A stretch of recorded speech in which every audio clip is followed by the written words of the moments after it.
Hello, ಇದು ಬಂದು ನನ್ನ ಫಸ್ಟ್ ಮಿನಿ ವ್ಲಾಗ್ ಆಗಿರುತ್ತೆ. ಡೇ ಟು ಡೇ ನನ್ನ ಲೈಫಲ್ಲಿ ನನ್ನ ರುಟೀನ್ ಯಾವ ಥರ ಇರುತ್ತೆ ಅಂತ ಒಂದು ಮಿನಿ ವ್ಲಾಗಲ್ಲಿ ತೋರಿಸೋಣ ಅಂತ.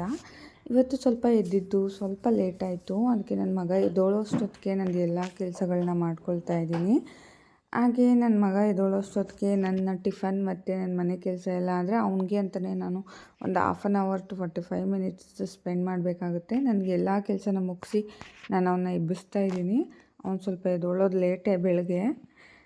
ನನ್ನ ಮಗನ ಫ್ರೆಶ್ ಅಪ್ ಮಾಡಿ ಮತ್ತು ಅವನ್ನ ರೆಡಿ ಮಾಡಿ ಟಿಫನ್ ಮಾಡಿಸ್ತಾ ಇದ್ದೀನಿ.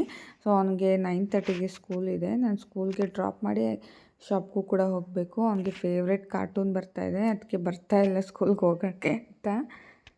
ಹೇಗೋ ಮಾಡಿ ರೆಡಿ ಮಾಡಿಸ್ಕೊಂಡು ಸ್ಕೂಲಿಗೆ ಡ್ರಾಪ್ ಅಂತೂ ಮಾಡಿದೆ.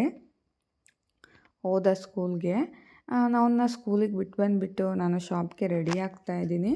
ಏನಿಲ್ಲ, ನಮ್ಮದು ಸಿಂಪಲ್ ಮೇಕಪ್ ಆಗಿರುತ್ತೆ, ಜಾಸ್ತಿ ಹೆವಿ ಮೇಕಪ್ ಇರೋಲ್ಲ, ನಾರ್ಮಲಾಗಿ ರೆಡಿ ಆಗ್ತೀನಿ.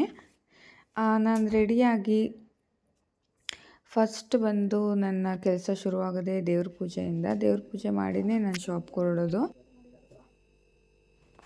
ಹಾಗೆ ನಾನು ಎಲ್ಲ ಕೆಲಸನೂ ಮುಗಿಸಿ ಶಾಪ್ಗೆ ಬಂದೆ. ಇದೇ ಬಂದು ನನ್ನ ಸಣ್ಣ ಶಾಪ್ ಅಂತಲೇ ಹೇಳ್ಬೋದು. ಇದು ಬಂದು ನನಗೆ ಸಣ್ಣದಾಗೇ ಇರ್ಬೋದು, ಬಟ್ ನನಗೆ ತುಂಬಾ ದೊಡ್ಡದು. ಮುಂದೆ ಒಂದು ದೊಡ್ಡ ಹಂತಕ್ಕೆ ಒಂದು ಸಣ್ಣ ಹೆಜ್ಜೆ ಇಡಬೇಕು ಅಂತ ಒಂದು ಸಣ್ಣ ಹೆಜ್ಜೆನ ಇಟ್ಟಿದ್ದೀನಿ. ಇದು ಬಂದು ನನ್ನ ತುಂಬ ದಿನದ ಕನಸು. ಹಾಗೆ ಹಿಂದಿನ ದಿನ ಸ್ಟಿಚಿಂಗ್ ಮಾಡಿಸಿದಂಥ ಮೆಟೀರಿಯಲ್ಸ್ನೆಲ್ಲ ಪ್ಯಾಕ್ ಮಾಡ್ತಾಯಿದ್ದೀನಿ. ಹಾಗೆ 2 ಪುಟ್ಟ ಡ್ರೆಸ್ ಕೂಡ ಸ್ಟಿಚ್ ಮಾಡಿಸಿದ್ದೆ, ತುಂಬಾ ಚೆನ್ನಾಗಿ ಬಂದಿತ್ತು. ಇದು ಬಂದು ನಾವು ಬ್ಲೌಸ್ ಪೀಸಲ್ಲಿ ರೆಡಿ ಮಾಡಿರೋದು, ನೋಡಿ ಎಷ್ಟು ಯುನೀಕಾಗಿ ಬಂದಿದೆ ಅಂತ. ಹಾಗೆ ನಾನು ಸ್ಯಾರಿ ವ್ಲಾಗ್ನ ಕೂಡ ಮಾಡಬೇಕು, ಅದನ್ನು ಕೂಡ ಶೂಟ್ ಮಾಡ್ತಾಯಿದ್ದೆ. ಇವತ್ತೊಂದು ಡ್ರೆಸ್ ಸ್ಟಿಚ್ ಮಾಡೋಣ ಅಂತ ಅದನ್ನು ರೆಡಿ ಮಾಡ್ಕೊಳ್ತಾ ಇದ್ದೀನಿ.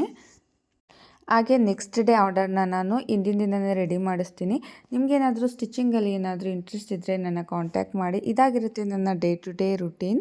ಇನ್ನಷ್ಟು ಇನ್ಫಾರ್ಮೇಷನ್ಗೋಸ್ಕರ ನಮ್ಮ ಚಾನಲ್ನ ಫಾಲೋ ಮಾಡಿ. Thank you.